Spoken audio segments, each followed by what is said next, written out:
In the last video, I showed you how to wrap the guides on the drop shot rod that we're building.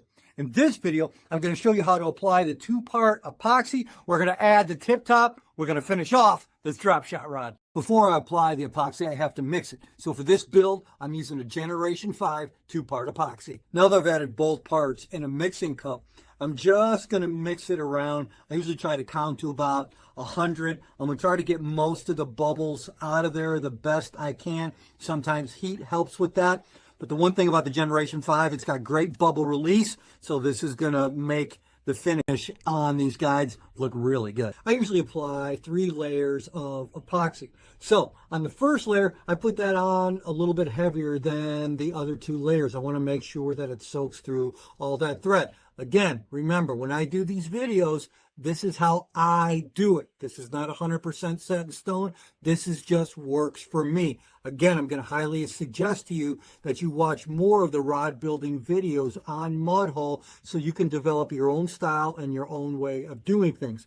So applying the first layer of epoxy, I'm just going to put it on top of the wrap like so. And I'm going to make sure that I cover it on all of the thread. Now, once I get a little bit on there, then I'm going to hold the brush on there and I'm going to start guiding the epoxy throughout the layers of that thread. And so as I'm doing this, I'm just moving my brush slightly toward the guide. So I start, as you saw there, on the end closest to the reel seat, and then I work my way toward the guide. Now, for me, I know that I have enough on here that I'll start seeing what I call a candy effect.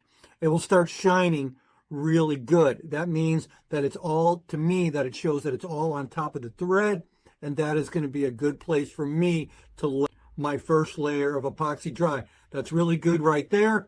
I'm going to let that sit like that. We're going to let that dry, and then we're going to start on the second layer of epoxy, and I'm going to add the tip. Now I'm ready to put on the tip top guide to finish off the rod. So now what I'm going to do is I'm going to take a little bit of Loctite and I'll put just a little on the top of the rod right there, and I put a little bit inside the tip top. Now I'm going to put it on the rod, slide it on there, and line it up with these 2 next guides. Now that I have that, I'm just going to push this and hold that for a short amount of time. I can already feel it locking in. I'm going to let that set for about a couple minutes, and then I'm going to apply the second layer of epoxy. Now the second and third layer of epoxy have been applied. It's in its final drying stages, and when it's done,